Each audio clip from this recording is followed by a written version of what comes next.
अस्सलाम वालेकुम।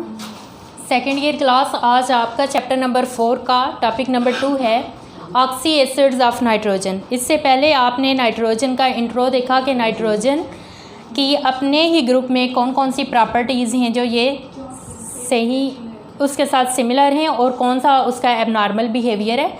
इसके बाद आपने इसके देखे कि आपके पास इसके कौन कौन से ऑक्साइड्स हैं। इसके बाद आ गया आपका थर्ड के ऑक्सी एसिड्स ऑफ नाइट्रोजन के नाइट्रोजन के ऑक्सी एसिड्स कौन से हैं। तो इसके दो एसिड हैं, एक है नाइट्रस एसिड, ठीक है, नाइट्रस एसिड, इसका फार्मूला है HNO2। सेकेंड वन है आपके पास नाइट्रिक एसिड,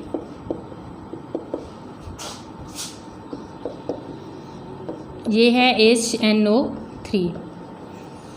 पहले हम नाइट्रस एसिड को देखेंगे कि नाइट्रस एसिड को हम कैसे प्रिपेयर कर सकते हैं, इसकी प्रॉपर्टीज़ कौन कौन सी हैं और इसके रिएक्शंस कौन से हैं, इसके यूजेस कौन से हैं। फिर हम नाइट्रिक एसिड को देखेंगे। नाइट्रिक एसिड तो डेली लाइफ में भी यूज़ होने वाला एसिड है। तो हम नाइट्रस एसिड की प्रिपरेशन देखते हैं कि हम नाइट्रस एसिड को कैसे प्रिपेयर कर सकते हैं। हमारे पास आ जाता है dinitrogen trioxide.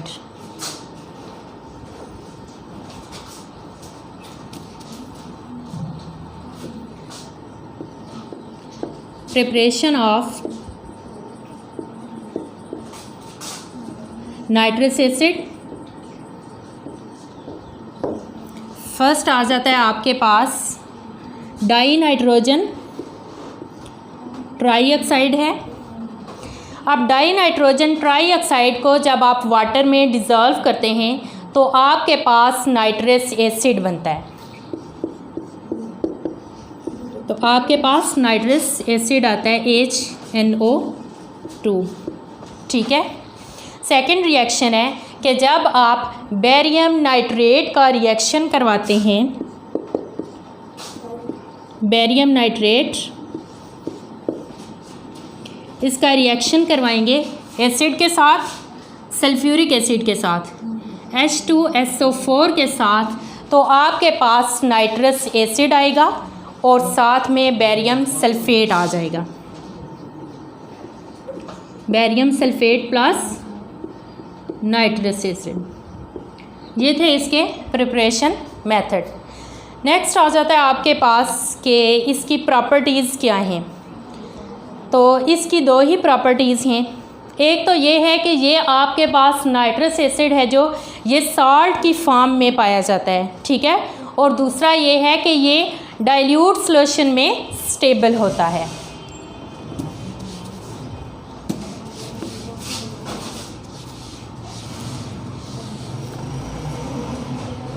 Properties of nitrous acid. First property है stable in dilute solution.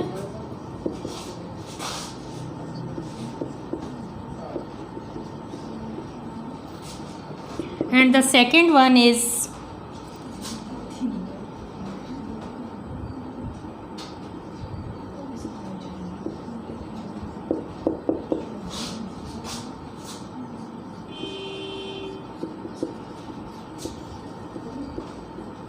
Combine form with salt, ठीक है। ये थी आपके पास इसकी प्रॉपर्टीज़ कि इसकी दो ही प्रॉपर्टीज़ हैं। इसके बाद आ जाता है आपके पास रिएक्शंस के नाइट्रिक एसिड के नाइट्रस एसिड के आपके पास रिएक्शंस क्या हैं।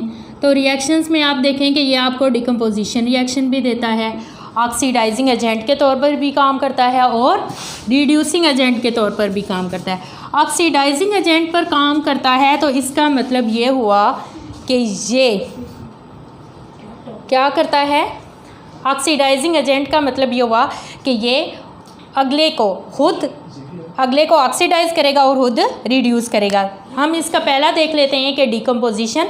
जब इसकी डिकम्पोजिशन होती है, नाइट्रस एसिड की डिकम्पोजिशन होती है, तो हमारे पास नाइट्रिक एसिड बनता है। HNO2 किसका फार्मूला है?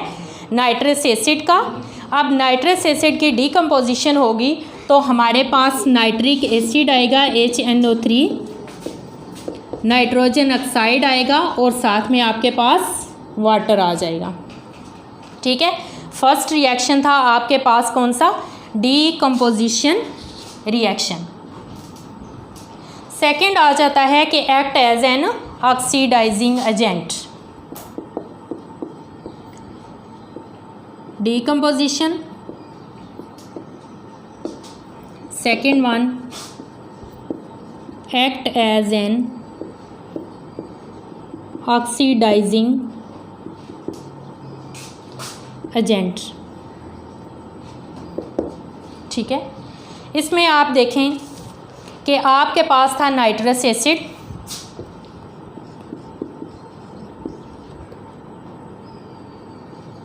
इसने रिएक्शन किया हाइड्रोजन आयोडाइड के साथ, तो आपके पास आ गया वाटर, नाइट्रोजन ऑक्साइड और आयोडीन।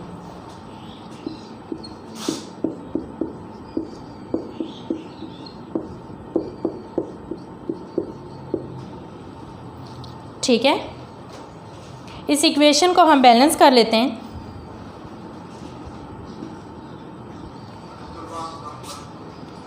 फर्स्ट ये था। सेकंड आप देखें कि अगर आपके पास नाइट्रस एसिड डिकम्पोज्ड हो तो आपके पास वाटर, नाइट्रोजन ऑक्साइड और साथ में नेसेंट ऑक्सीजन आ जाएगी।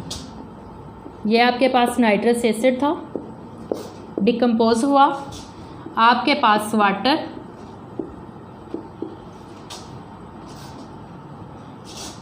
नाइट्रोजन ऑक्साइड और साथ में नेसेंट ऑक्सीजन। जो नेसेंट ऑक्सीजन होती है इसे हम स्क्वायर ब्रैकेट्स में लिखते हैं। अब ये नेसेंट ऑक्सीजन जब सल्फ़र डाइऑक्साइड के साथ रिएक्ट करेगी और वाटर में डिज़ोल्व होगी तो हमारे पास सल्फ्यूरिक एसिड आ जाएगा। Nascent oxygen plus water plus sulphur dioxide. ठीक है, तो आपके पास आ जाएगा सल्फ्यूरिक एसिड H2SO4। तो ये थी इसकी ऑक्सीडाइजिंग एजेंट के तौर पर इसका रिएक्शन के, ये ऑक्सीडाइजिंग एजेंट के तौर पर कैसे काम करता है। नेक्स्ट आ जाता है आपके पास रिड्यूसिंग एजेंट के तौर पर। जब ये रिड्यूसिंग एजेंट के तौर पर रिएक्ट करेगा तो हम कहेंगे कि हमारे पास था एसिडिफाइड KMnO4, उसने रिएक्शन किया तो हमारे पास act as an reducing agent.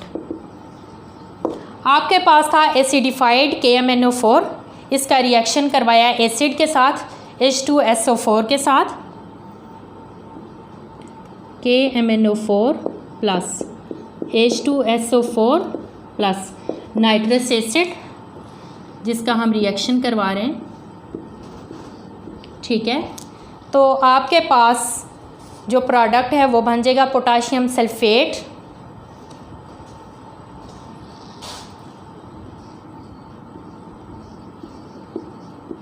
Manganese sulphate. ठीक है, और साथ में आपके पास नाइट्रिक एसिड और वाटर।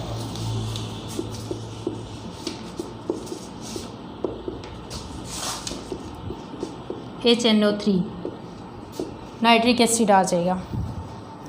ठीक है, अब ये आपके पास इक्वेशन आ गई है, इस इक्वेशन को हम बैलेंस करते हैं तो 2 मोल्स ऑफ KMnO4 रिएक्ट करेंगे 3 मोल्स ऑफ H2SO4 के साथ in the presence of 5 moles of nitrous acid, तो आपके पास बनेंगे 3 मोल्स वाटर के, 5 मोल्स नाइट्रिक एसिड के और 2 मोल्स इसके।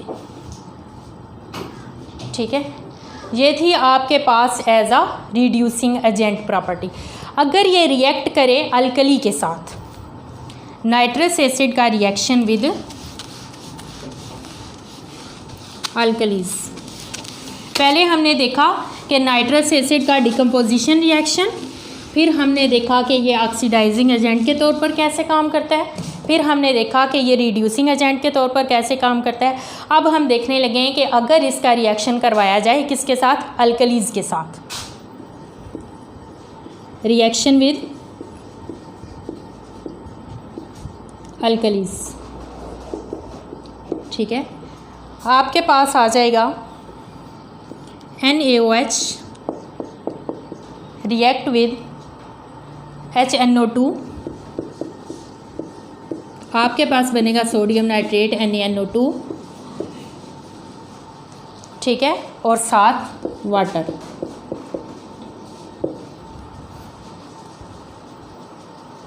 Reaction with organic compounds. Organic compounds कौन से कंपाउंड्स होते हैं? ऑर्गेनिक कंपाउंड्स वो होते हैं जिनमें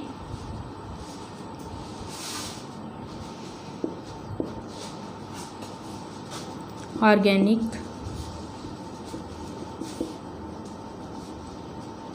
कंपाउंड्स, जैसा कि आपके पास आ जाएगा यूरिया। यूरिया भी क्या है, एक ऑर्गेनिक कंपाउंड है, HNO2। इसके साथ रिएक्शन करवाना है हमने किसका, यूरिया, CO, बल्कि इसका यू रिएक्शन लिख लें, C डबल बॉन्ड O, एक साइड NH2 और दिस वन NH2। ठीक है, जब ये यूरिया के साथ रिएक्ट करेगा तो हमारे पास आ जाएगी नाइट्रोजन गैस, कार्बन डाइऑक्साइड और water. Nitrogen gas plus carbon dioxide gas और वाटर। ठीक है, इक्वेशन को बैलेंस करते हैं।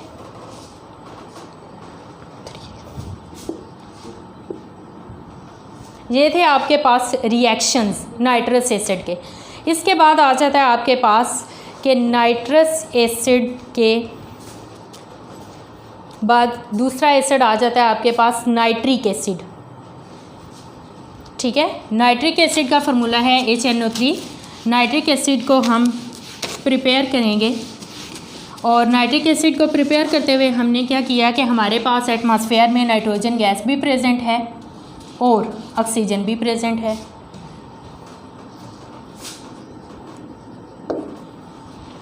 उसका रिएक्शन करवाया तो उसको हमने as a starting material use करते हुए नाइट्रोजन गैस को और ऑक्सीजन गैस को हमने नाइट्रिक एसिड है जो वो प्रिपेयर किया।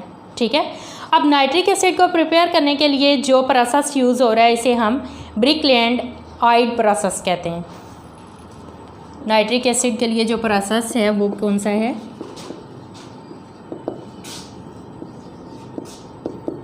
ब्रिकलैंड आइड प्रोसेस।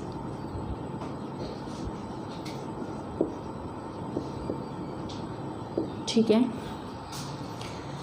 अब ये जो नाइट्रिक एसिड है इसको प्रिपेयर करने के लिए हम कुछ स्टेप लेंगे। फर्स्ट स्टेप में हम ये कहते हैं कि हमारे पास नाइट्रिक ऑक्साइड बनता है, फॉर्मेशन ऑफ नाइट्रिक ऑक्साइड।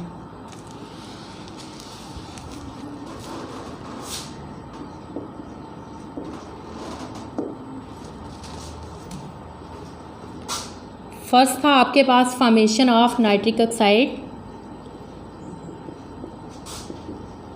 या इसको आप नाइट्रोजन ऑक्साइड भी कह सकते हैं। नाइट्रोजन ऑक्साइड अब क्या है, एटमॉस्फेयर में नाइट्रोजन गैस भी प्रेजेंट है और ऑक्सीजन भी प्रेजेंट है। ये दोनों रिएक्ट करेंगी 3000 डिग्री सेंटीग्रेड पर। ठीक है, तो आपके पास बनेगा nitrogen oxide.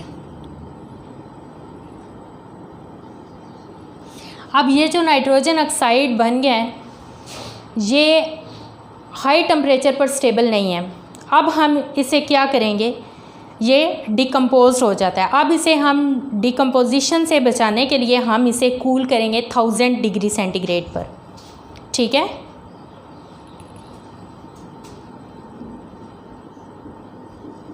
then cooled it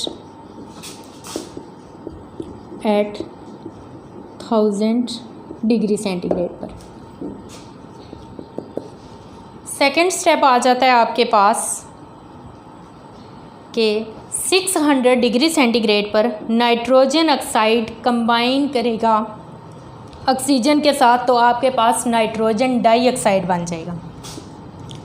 ये नाइट्रोजन ऑक्साइड था, ऑक्सीजन के साथ मिला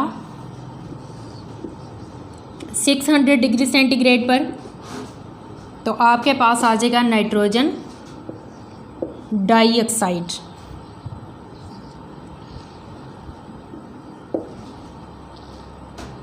ठीक है। थर्ड स्टेप आ जाता है इसका रिएक्शन विद वाटर।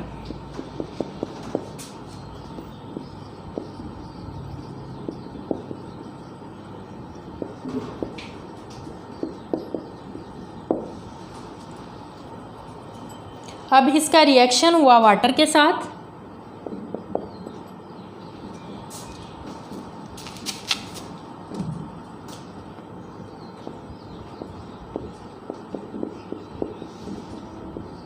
तो आपके पास आ गया nitric acid and nitrous acid HNO3 plus HNO2, nitric acid plus nitrous acid. अब आपके पास नाइट्रिक एसिड हमने बनाना था वो बन गया, एज अ बाई प्रोडक्ट हमारे पास क्या बना, नाइट्रस एसिड बना। अब अगर हम नाइट्रस एसिड की डिकम्पोजिशन करवाएं, ऑक्सीडेशन करवाएं, तो हमारे पास ये चला जाएगा किस में, नाइट्रिक एसिड में। फोर्थ स्टेप आ गया ऑक्सीडेशन ऑफ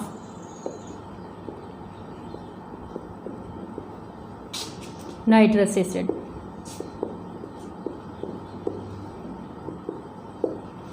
ठीक है।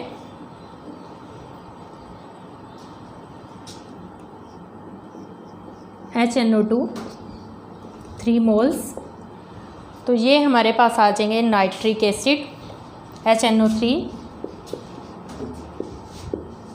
Plus nitrogen oxide water. ये थी आपके पास प्रिपरेशन नाइट्रिक एसिड की। ये नाइट्रिक एसिड की प्रिपरेशन हमने देखी है थ्रू अ रिएक्शंस। अब हम डायग्राम के थ्रू देखते हैं कि डायग्राम से हम इससे विद इन 2 और 3 मिनट कैसे एक्सप्लेन कर सकते हैं।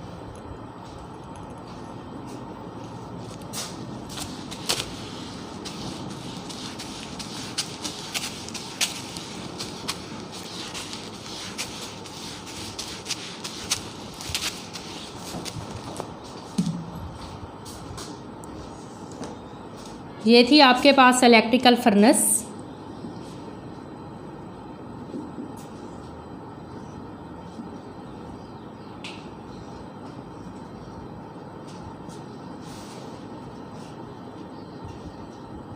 ठीक है। इस इलेक्ट्रिकल फर्नेस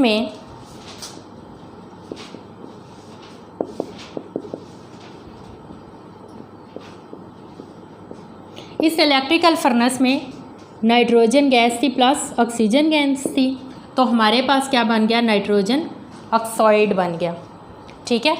अब ये जो नाइट्रोजन ऑक्साइड हमारे पास बना था, ये बना था 3000 डिग्री सेंटीग्रेड पर। टेम्परेचर बहुत ज़्यादा था, ये डिकम्पोज हो जाता था, इसलिए हमने इस नाइट्रोजन ऑक्साइड को 1000 डिग्री सेंटीग्रेड पर कूल किया। ये कूलर था हमारे पास लगा हुआ, यहाँ पे हमने 1000 डिग्री सेंटीग्रेड पर इसको कूल किया। ठीक है। इसके बाद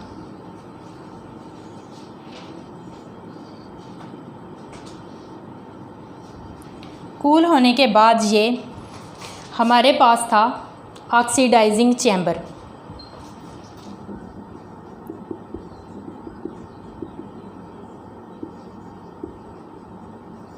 इस ऑक्सीडाइजिंग चैम्बर में नाइट्रोजन ऑक्साइड ऑक्सीडाइज्ड हुआ ऑक्सीजन के साथ। टेम्परेचर था जो हमारे पास वो था 600 डिग्री सेंटीग्रेड। ठीक है। तो हमारे पास बन गया नाइट्रोजन डाइऑक्साइड। ठीक है, अब ये आपके पास नाइट्रोजन डाइऑक्साइड है।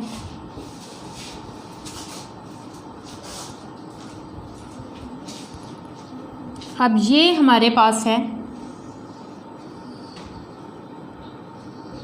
चैम्बर, यहाँ इसमें वाटर है। अब ये नाइट्रोजन डाइऑक्साइड इस वाटर के साथ मिला तो हमारे पास नाइट्रिक एसिड आ गया HNO3, और ये नाइट्रिक एसिड हमें यहाँ से मिलेगा। अब हमारे पास जो एक्स्ट्रा गैसेस वेस्ट थी वो यहाँ से बाहर निकल जाएंगे। ये थी आपके पास via diagram preparation of nitric acid. ठीक है, इसके बाद आ जाता है आपके पास रिएक्शंस ऑफ नाइट्रिक एसिड। जैसे नाइट्रस एसिड की डिकम्पोजिशन हुई तो हमारे पास बने प्रोडक्ट। इसी तरह हम नाइट्रिक एसिड की भी डिकम्पोजिशन करवा के देखते हैं कि हमारे पास क्या बनता है। तो हमारे पास नाइट्रोजन डाइऑक्साइड बनती है। रिएक्शन है डिकम्पोजिशन। फर्स्ट रिएक्शन डिकम्पोजिशन है हमारे पास। नाइट्रिक एसिड था HNO3, इसकी डिकम्पोजिशन हुई तो इसकी डिकम्पोजिशन से हमारे पास water, nitrogen dioxide plus oxygen gas. फिर आ जाता है कि ये ऑक्सीडाइजिंग एजेंट के तौर पर कैसे काम करता है। ऑक्सीडाइजिंग एजेंट के तौर पर जब ये काम करता है तो ये डिफरेंट मेटल्स के साथ डिफरेंट रिएक्शन देता है। ये नॉन मेटल्स को ऑक्सीडाइज करता है। फर्स्ट है इट ऑक्सीडाइज नॉन मेटल्स। हमारे पास था HNO3, इसका रिएक्शन करवा लेते हैं। हमारे पास कार्बन क्या है, एक नॉन मेटल है, इसके साथ इसका रिएक्शन हुआ तो हमारे पास बना कार्बन डाइऑक्साइड, नाइट्रोजन डाइऑक्साइड और water. Carbon dioxide, nitrogen dioxide plus water. ठीक है, ये मेटालाइट को ऑक्सीडाइज कर देता है एसिड्स में।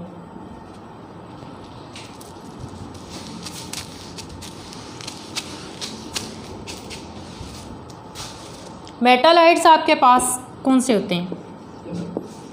मेटालाइट्स वो हैं जो कंडीशंस पे डिपेंड करते हैं।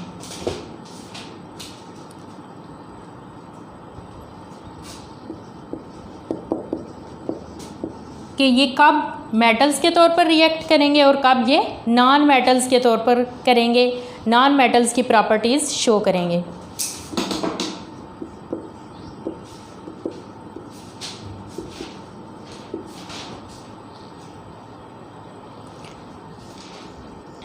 Arsenic plus nitric acid,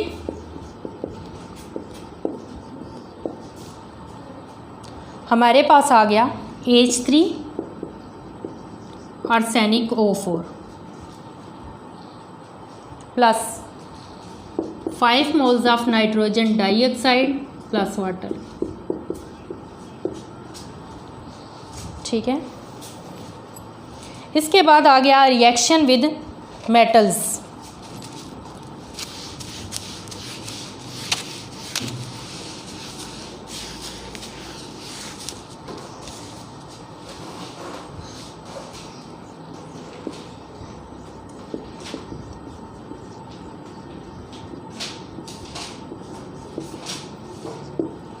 gold है, प्लैटिनियम है, इरिडियम है, इनके साथ ये रिएक्ट नहीं करता।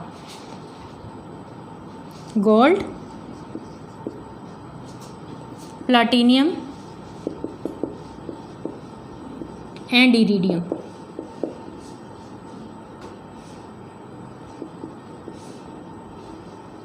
नाइट्रोजन के साथ ये रिएक्ट नहीं करता। ठीक है, मैग्नीशियम के साथ जब ये रिएक्ट करेगा तो हाइड्रोजन गैस देगा। मैग्नीशियम प्लस नाइट्रिक एसिड, तो आपके पास आ जाएगा magnesium nitrate MgNO3 plus hydrogen gas. ठीक है, इसके बाद आ जाता है आपके पास रिएक्शन विद सिल्वर। जब ये सिल्वर के साथ रिएक्ट करता है तो देता है silver nitrate AgNO3। Reaction with silver,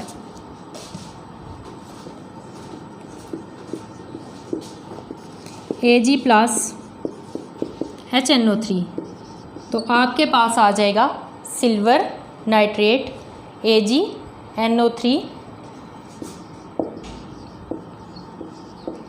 plus nitrogen oxide plus water. ठीक है, इसके बाद लास्ट रिएक्शन है आपके पास, second last reaction aqua regia. और ये क्वेश्चन आपके पेपर में पूछा जाता है कि एक्वा रिजिया क्या है। वैसे तो यूजुअली हम एसिड को कंसनट्रेटेड फॉर्म में यूज़ नहीं करते, क्यों? क्योंकि ये एक्सप्लोसिव्स होते हैं। लेकिन अगर हम नाइट्रिक एसिड को, कंसनट्रेटेड नाइट्रिक एसिड को 1% बाय वॉल्यूम, ठीक है, और 3 हाइड्रोक्लोरिक कंसनट्रेटेड को 3% बाय वॉल्यूम लें। ठीक है, और हमारे पास जो रिजिया बनता है वो है NOCl। इसको हम नाम देंगे कि ये क्या है, एक्वा रिजिया है।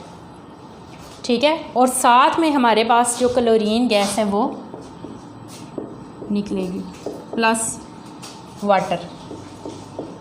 अब ये जो NOCl है इसकी डीकम्पोजिशन होगी तो हमारे पास nitrogen oxide plus nascent chlorine है जो ये मिलेगी। अब ये जो नेसेंट क्लोरीन है इसे हम क्या कहते हैं कि ये कन्वर्ट करती है नोबेल मेटल को सॉल्युबल क्लोराइड्स में।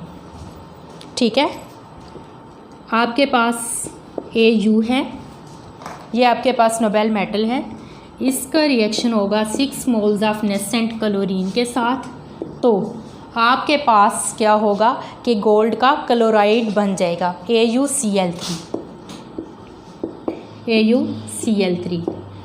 ठीक है, इसके बाद है कि अगर ये रिएक्ट करे ग्लिसरीन के साथ, टॉल्यूइन के साथ या फिनोल के साथ, अगर ये ग्लिसरीन के साथ रिएक्ट करता है तो हमारे पास नाइट्रोग्लिसरीन आती है, टॉल्यूइन के साथ करता है तो ट्राई नाइट्रोटॉल्यूइन, और फिनोल के साथ करता है तो picric acid. Reaction with glycerol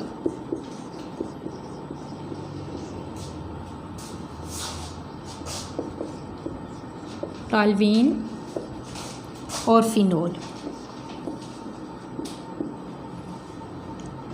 ठीक है, अब ग्लिसरॉल प्लस नाइट्रिक एसिड, तो हमारे पास आ जाएगा नाइट्रोग्लिसरॉल,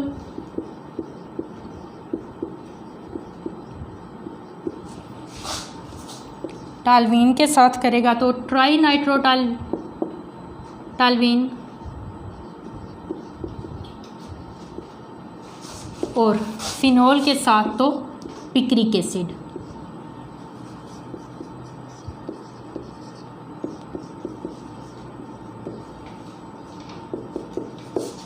ये थे आपके पास रिएक्शंस नाइट्रिक एसिड के। ठीक है, अब आ जाते हैं नाइट्रिक एसिड के यूजेस। तो ये लेबॉरेटरी एजेंट के तौर पर यूज़ होता है, नाइट्रोजन फर्टिलाइज़र बनाने के लिए यूज़ होता है, वार्निश या ऑर्गेनिक डाइज बनाने में यूज़ होता है।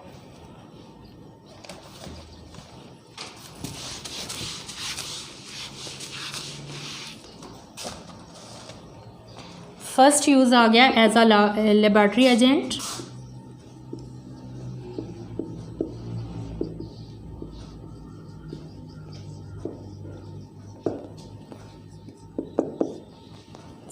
सेकेंड वन आ गया आपके पास मैन्युफैक्चरिंग नाइट्रोजन फर्टिलाइज़र।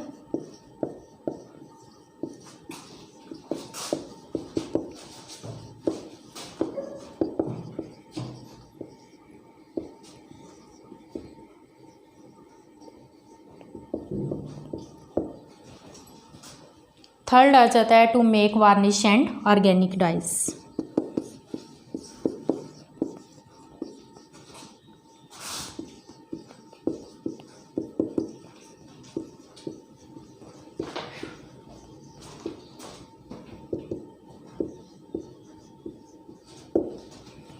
ये थे आपके पास नाइट्रिक एसिड के यूजेस। आज हमने नाइट्रोजन के ऑक्सी एसिड्स पढ़े, दो थे, एक आपके पास था नाइट्रस एसिड और एक था नाइट्रिक एसिड। ठीक है, नाइट्रस एसिड की आपने प्रिपरेशन देखी, उसकी प्रॉपर्टीज़ देखी कि ये सॉल्ट की फॉर्म में प्रेजेंट होता है और डिल्यूट सॉल्यूशन में सॉल्युबल स्टेबल होता है।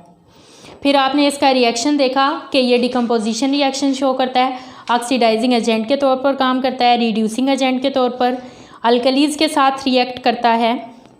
फिर आपने नाइट्रिक एसिड देखा, नाइट्रिक एसिड को मैन्युफैक्चर किया गया जिस प्रोसेस से उसे हमने नाम दिया ब्रिकलैंड एंड ऑयड प्रोसेस का।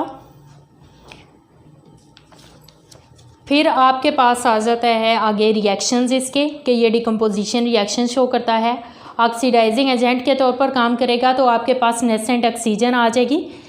ये ऑक्सीडाइज करता है नॉन मेटल्स को, मेटालाइट को ऑक्सीडाइज करता है एसिड्स में। डिफरेंट मेटल्स के साथ डिफरेंट बिहेवियर है इसका, जैसे गोल्ड या प्लैटिनियम इरिडियम के साथ ये रिएक्ट नहीं करता। मैग्नीशियम के साथ रिएक्ट करेगा तो मैग्नीशियम नाइट्रेट देगा और साथ में आपके पास हाइड्रोजन गैस आएगी। ये सिल्वर के साथ रिएक्ट करता है तो सिल्वर नाइट्रेट बनाता है। फिर इसके बाद आपने एक्वा रिजिया देखा कि आपके पास 1% by volume concentrated nitric acid था और 3% बाय वॉल्यूम हाइड्रोक्लोरिक एसिड था, तो आपके पास बना NaCl, साथ में आपके पास क्लोरीन गैस आई और वाटर। NaCl की डिकम्पोजिशन हुई तो आपके पास क्लोरीन है जो ये नेसेंट क्लोरीन आ गई। अब ये जो क्लोरीन गैस आपके पास लिबरेट हुई है ये कन्वर्ट करेगी नोबेल मेटल को उनके क्लोराइड्स में। जैसे हमने गोल्ड की एग्जांपल ली तो हमारे पास AuCl3 आ गया। फिर आपने रिएक्शन देखा ग्लिसरीन के साथ, टॉल्यूइन के साथ और फिनोल के साथ। जब ये ग्लिसरीन के साथ रिएक्ट करता है तो नाइट्रोग्लिसरीन बनाता है, टॉल्यूइन के साथ रिएक्ट करता है तो ट्राई नाइट्रोटॉल्यूइन बनता है और फिनोल के साथ रिएक्ट करता है तो आपके पास पिक्रिक एसिड आता है। ये था आज का आपका लेक्चर। और नेक्स्ट हम देखेंगे कि इसी ग्रुप 5 का जो सेकंड मेंबर है फास्फोरस, उसका एक्सेप्शनल बिहेवियर क्या है, उसको प्रिपेयर करने के मेथड्स क्या हैं और उसके रिएक्शंस क्या हैं। ओके, अल्लाह हाफिज़।